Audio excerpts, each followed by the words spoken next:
الحمد لله وحده والصلاة والسلام على من لا نبي بعده أما بعد فقد قال الله تبارك وتعالى في كلامه المجيد والفرقان الحميد فأعوذ بالله من الشيطان الرجيم بسم الله الرحمن الرحيم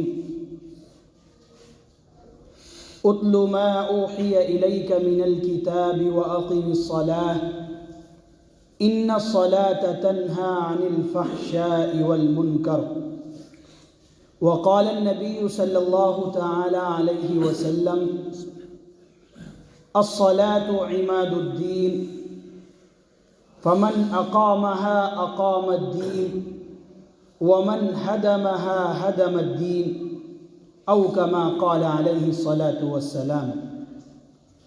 بزرگان محترم اور برادران عزیز، قرآن کریم کی ایک آیت اور احادیث نبوی میں سے ایک حدیث میں نے آپ کے سامنے پڑھی۔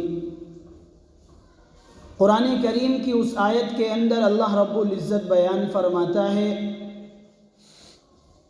کہ نماز انسان کو بے حیائی اور برے کاموں سے روک دیتی ہے، یعنی جو بندہ نماز کی پابندی کرتا ہے، نماز کو اس کے آداب اور مستحبات کے ساتھ ادا کرتا ہے، تو وہ بندہ بے حیائی اور برے کاموں سے رک جاتا ہے، نماز اس کو بے حیائی کے کام کرنے نہیں دیتی۔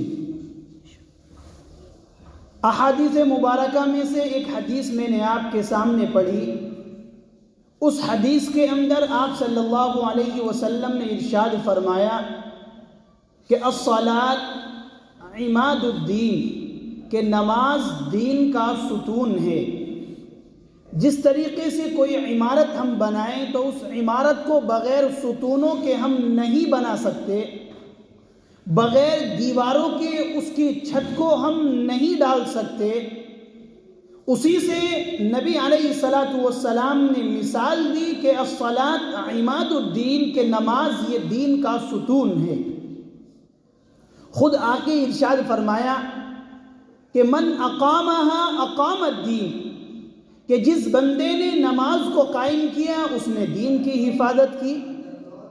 ومن ہدمہا ہدم الدین، اور جس بندے نے نماز کی پابندی نہیں کی، نماز کو چھوڑ دیا، نماز کی طرف اس نے کوئی فکر نہ کی، تو اس نے اپنے دین کو منہدم کر دیا، دین کو ختم کر دیا۔ یعنی جس طریقے سے بغیر ستون کے، بغیر پلر کے، بغیر دیوار کے عمارت قائم نہیں ہو سکتی، اسی طریقے سے بغیر نماز کے بندہ مومن نہیں بن سکتا، بندہ ایمان والا نہیں بن سکتا۔ ایک دوسری حدیث میں آپ صلی اللہ علیہ وسلم نے نماز کی اہمیت کو اس طریقے سے بتایا کہ نماز دین کے اندر اس طریقے پر ہے جس طریقے سے انسان کے جسم میں سر ہوتا ہے۔ یعنی اللہ رب العزت نے انسان کے جسم کے اندر سر کو اتنا ضروری رکھا ہے کہ آپ پوری دنیا کے اندر گھوم کر کے، سروے کر کے اس چیز کو دیکھ سکتے ہیں کہ کوئی بھی انسان ہو بغیر سر کے نہیں ہو سکتا۔ بغیر ہاتھ والے انسان آپ کو سینکڑوں مل جائیں گے، بغیر ٹانگوں والے انسان آپ کو نہ جانے کتنے مل جائیں گے، بغیر گردے والے انسان آپ کو مل جائیں گے کہ ایک ختم ہو گیا دوسرا باقی ہے۔ بہت سے جسم کے اعضاء اس طریقے پر ہے کہ ان کے بغیر انسان زندہ رہ سکتا ہے، لیکن پوری دنیا کے اندر آپ ایک بندہ بھی اس طرح کا نہیں دکھا سکتے کہ اس بندے کا سر نہ ہو اور وہ موجود ہو۔ تو جس طریقے سے انسان کے جسم کے اندر سر کی ایک اہمیت ہے، تو نبی علیہ الصلاۃ والسلام نے اس کی مثال دے کر کے فرمایا کہ جس طریقے سے اس کے جسم کے اندر سر کی اہمیت ہے اور سر کا مقام ہے، دین کے اندر اسی طریقے سے نماز کا مقام ہے۔ ایک دوسری حدیث کے اندر نبی علیہ الصلاۃ والسلام نے فرمایا کہ ایمان اور کفر کے درمیان نماز کا فرق ہے، یعنی جس طریقے سے ہر ایک چیز کی باؤنڈری ہوتی ہے، ہر ایک چیز کا احاطہ ہوتا ہے، ہر ایک چیز کی ایک سرحد ہوتی ہے، تو نبی علیہ الصلاۃ والسلام فرما رہے کہ ادھر ایمان ہے، ادھر کفر ہے، درمیان میں اگر کوئی چیز آ رہے تو وہ نماز ہے۔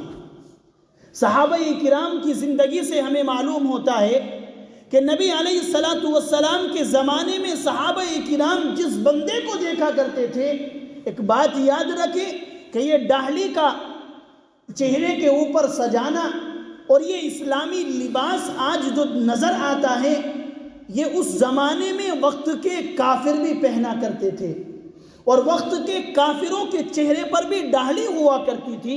بڑا مشہور واقعہ ہے کہ اللہ رب العزت کی قدرت وہ ہے کہ جو دشمن کے گھر موسیٰ کی پرورش کرتا ہے، یعنی جس فرعون کو ختم کرنے کے لیے حضرت موسیٰ کو اللہ رب العزت نے اس دنیا کے اندر بھیجا، اور اس وقت بھیجا کہ جس وقت وہ بچوں کو قتل کرا رہا، اس کو معلوم ہو گیا کہ آگے آنے والی جو جنریشن ہے اس میں ایک بندہ آئے گا جس کا نام موسیٰ ہوگا، تیری فرعونیت اور بادشاہت کو وہ بندہ ختم کرے گا۔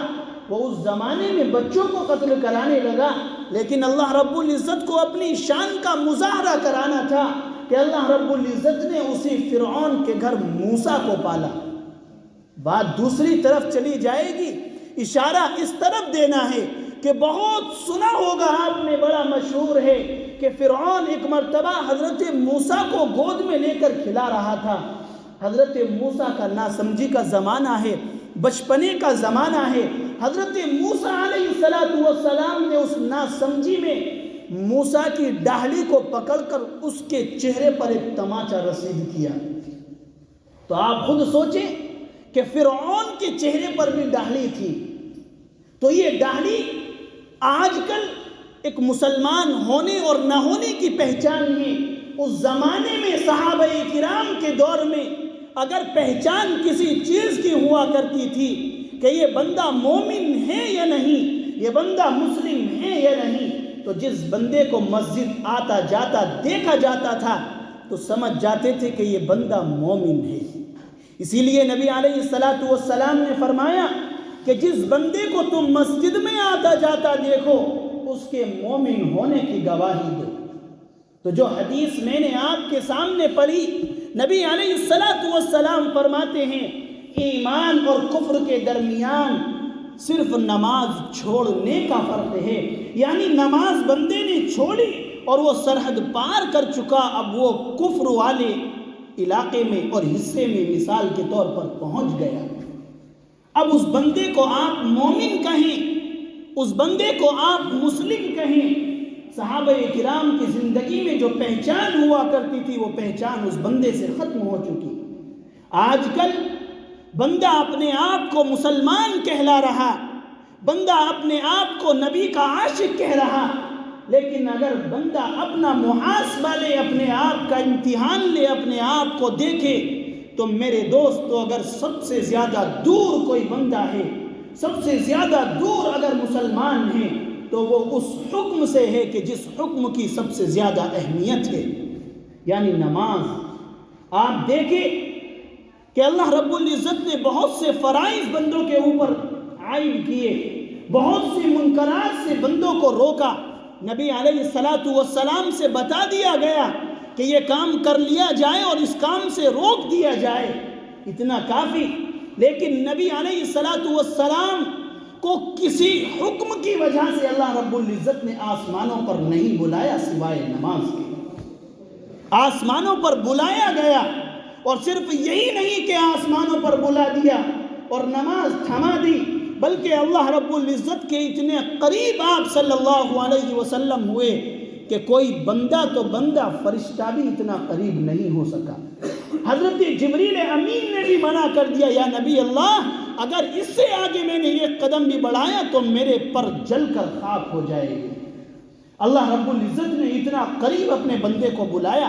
قرآن کریم میں ہے ثم دنا فتدلى فكان قاب قوسين او ادنى، یعنی جو کمان ہوا کرتی ہے اس کے دونوں سرے ہوتے ہیں. قوس، کان قاب قوس، تو قوس کے درمیان یعنی آپ سمجھ لیں کہ اتنا فاصلہ، اس فاصلے سے بھی قرآن کریم کہہ رہا ہے قاب قوسین او ادنا، یعنی یہ تیر کے دونوں سرے ہیں، کمان کے دونوں سرے ہیں.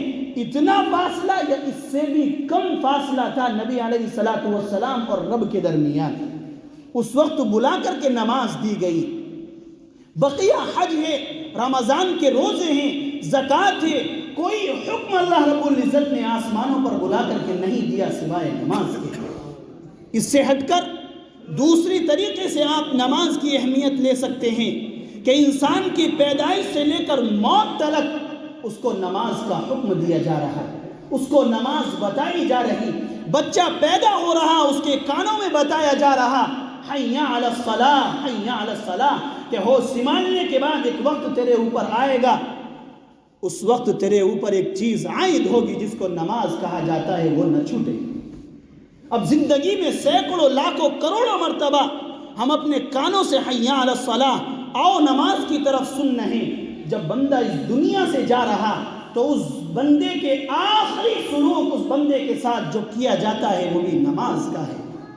تو یہ نماز اتنی اہم چیز ہے کہ پیدائش سے لے کر وفات تلک اور وفات کے بعد قبر کے اندر اتارنے تلک اگر کسی چیز کا پیغام دیا جا رہا، لوگوں کو اگر کوئی چیز بتائی جا رہی کہ آج یہ بندہ جا چکا، اب یہ نماز نہیں پڑھ سکتا، لیکن یہ اتنی اہم چیز ہے کہ اس کے ساتھ آخری سلوک جو کیا جا رہا وہ بھی نماز کے ساتھ کیا جا رہا ہے. آپ دوسری طریقے سے نماز کی اہمیت کو سمجھ سکتے ہیں کہ شریعت کے اندر جتنے بھی احکامات ہیں قرآن کریم کے ذریعے، حدیث کے ذریعے، نبی علیہ الصلوۃ والسلام کی زندگی کے ذریعے بتا دیے، کافی ہو گیا. لوگوں کو معلوم ہے کہ رمضان سال میں ایک مرتبہ آئے گا، اس کے 29 یا 30 روزے فرض ہوں گے، سب کو رکھنے ہیں، کافی ہے. سال ایک مرتبہ پورا گھوم جائے، جو صاحب نصاب ہے ان کو زکوٰۃ دینی ہے، کافی ہے. حج کا موقع آئے، اگر کوئی صاحب نصاب ہے وہاں پہنچنے، وہاں سے آنے، وہاں رہنے اور اپنے پیچھے اپنے اہل و عیال کا خرچ اٹھا سکتا ہے، اس کے اوپر حج کرنا فرض ہے، کافی ہے. کوئی حکم اس طرح کا نہیں کہ حج سے پہلے اعلان ہو رہا کہ حج کا زمانہ آ چکا، رمضان سے پہلے اعلان ہو رہا کہ رمضان آنے والا ہے، یا رمضان کے آنے پر کہا جا رہا کہ رمضان آ چکا ہے، سال کے گزرنے پر اعلان ہو رہا کہ زکوٰۃ کا وقت آ چکا ہے، زکوٰۃ ادا کی جائے. کوئی حکم اس طرح کا نہیں. لیکن میرے دوستو، جس دن سے یہ نماز ملی ہے اس دن سے روزانہ 5 وقت یہ اعلان کیا جاتا ہے حی علی الصلاۃ، حی علی الصلاۃ، آؤ نماز کی طرف، آؤ نماز کی طرف. بتاؤ کس کو معلوم نہیں کہ فجر کی نماز فلاں وقت ہوتی ہے، ظہر کی نماز فلاں وقت ہے، عصر کی نماز فلاں وقت ہے، مغرب کی نماز فلاں وقت ہے، عشاء کی نماز فلاں وقت ہے. آئے کوئی مسجد میں اور مؤذن کا گریبان پکڑ لے اور پکڑ کر کے کہے کہ تو نے فجر میں یاد دلایا، کافی تھا، ظہر میں یاد دلایا، کافی تھا، مغرب میں یاد دلایا، کافی تھا، عصر میں یاد دلایا، کافی تھا، عشاء میں یاد دلایا، کافی تھا، کل کو تجھے اذان نہیں دینی. کوئی دنیا کا بڑے سے بڑا مفتی اٹھ کر بھی اس چیز کے بارے میں فتویٰ نہیں دے سکتا کہ اب ہمیں نماز کے اوقات یاد ہو چکے، اب ہمیں نماز کے لیے نہ کہا جائے، ہمیں پڑھنی ہوگی خود آئیں گے، نہیں پڑھنی ہوگی نہیں آئیں گے. میرے دوستو، دنیا کا کوئی مفتی اٹھ کر بھی اس بارے میں فتویٰ نہیں دے سکتا. لیکن یہ نماز کی اہمیت ہے کہ جب نماز کا وقت ہوتا ہے تو ایک بندہ متعین کر دیا جاتا ہے کہ لوگوں کو معلوم ہے کہ فجر کی نماز کب ہے، لیکن آپ آدھا گھنٹہ پہلے اٹھ کر کے کہو حی علی الصلاۃ، آؤ نماز کی طرف. آگے بڑھ کر کے کہو حی علی الفلاح، آؤ کامیابی کی طرف. اور 4 وقت تو ان الفاظ سے پکارا جا رہا. فجر میں تو الفاظ بدل دیے، فجر میں الفاظ بدل کے کہا الصلاۃ خیر من النوم، الصلاۃ خیر من النوم، کہ یہ میرے بندو تم کیا سمجھتے ہو نماز یہ تمہاری نیند سے بہتر ہے۔ آؤ اب نماز کا وقت ہو چکا، اب کوئی چیز نہیں۔ بہت افسوس کے ساتھ کہا جاتا ہے، میں خود اس چیز کو محسوس کر رہا ہوں، نماز کے اوپر مجھے گفتگو نہیں، گفتگو کسی اور چیز کے اوپر کرنی تھی۔ کہیں سے کسی بندے کا حکم تھا کہ آپ گفتگو فلاں موضوع پر کریں، والدین کے مقام اور اولاد کی تربیت کے اوپر گفتگو کریں، لیکن میں دیکھ رہا ہوں جب سے ہفتہ 10 دن ہوئے اور موسم کچھ تیز ہوا ہے، مسجد خالی ہونا شروع ہو گئی، مسجدیں خالی ہے۔ فجر تو دور کی بات، آپ عشاء کی نماز میں مسجد میں آئیں اور آ کر کے دیکھیں، نہیں معلوم ہوگا کہ یہاں مسجد کے ارد گرد اتنے مسلمان رہا کرتے ہیں۔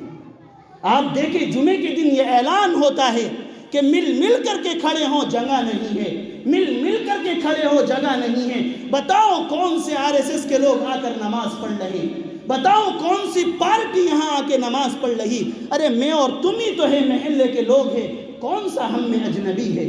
کہاں ہوتے ہیں ہم 5 وقت نماز کے ٹائم پر؟ اور کوئی کہے کہ ظہر عصر مغرب میں ہم کام پر ہوتے ہیں، بتاؤ عشاء میں کہاں ہوتے ہیں؟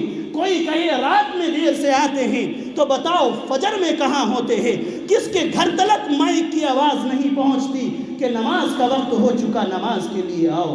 وقت 1 منٹ آگے ہو رہا، معافی چاہوں گا اگر میرے دوستو تمہارے لیے اعلان ہو جائے کہ تمہیں فلاں حکومت نے بلایا ہے، فلاں حاکم نے تمہیں بلایا ہے، تمہارے خلاف وارنٹ نکل چکے، گھر کو چھوڑو تھانے پہنچو، میرے دوستو آدمی فوراً گھر کو چھوڑ دیتا ہے۔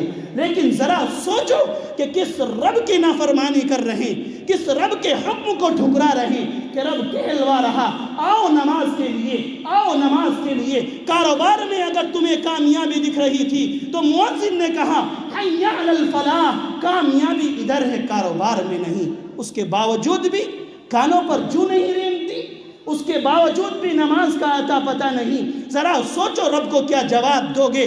شیطان سے کہا تھا اسجدوا لآدم، آدم کو سجدہ کر، شیطان نے ایک سجدے کا انکار کیا تھا۔ صبح سے لے کر شام تک ہم کتنے سجدوں کا انکار کر رہے ہیں۔ شیطان کو مردود سمجھتے ہیں اور اپنے آپ کو مومن اور مسلم سمجھتے ہیں۔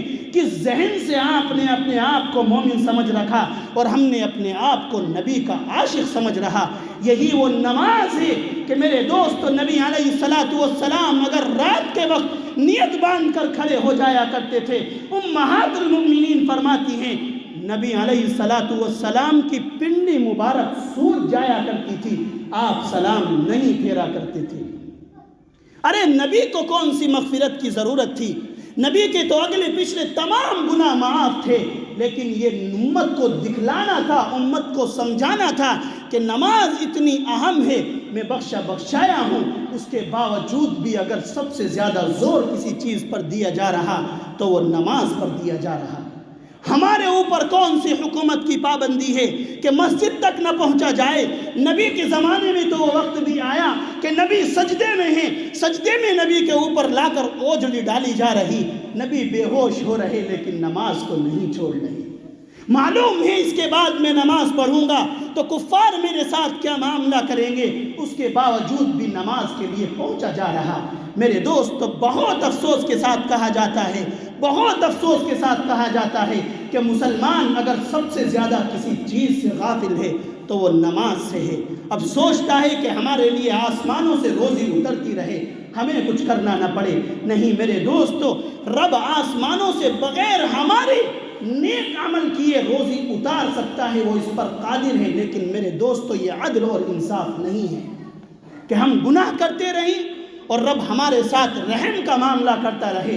وہ اس چیز پر قادر ہے کہ ہم ساری زندگی اس کے سامنے سجدہ نہ کریں، رب اس کے باوجود بھی جنت میں داخل کر دے، اس پر وہ قادر ہے، اس سے کوئی پوچھنے والا نہیں، اس کو کوئی ٹوکنے والا نہیں۔ لیکن میرے دوستو عدل یہ ہے کہ جو بندہ کرے اس کو ملے، جو نہ کرے اس کو نہ ملے۔ عدل اور انصاف یہ ہے۔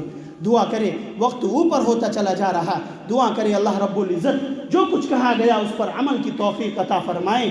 آج کی جمعے سے لے کر مرنے کی عشاء تلک اللہ رب العزت ہمیں نماز کی پابندی کرنے کی توفیق عطا فرمائے۔ سب نیت کرتے ہیں بہت دبی ہوئی آواز سے کہہ رہے ہیں، نیت کریں، پکے دل سے نیت کریں، ارادہ کریں کہ کوشش کریں گے جہاں بھی ہو، جس حال میں بھی ہو، کام پر ہو، مزدوری میں ہو، گھر پہ ہو، کہیں بھی ہو، سفر میں ہو، حضر میں ہو، ہم نماز کی پابندی کریں گے انشاءاللہ، نماز کی پابندی کریں گے۔ اللہ رب العزت عمل کی توفیق عطا فرمائے، آمین وآخر دعوانا الحمدللہ۔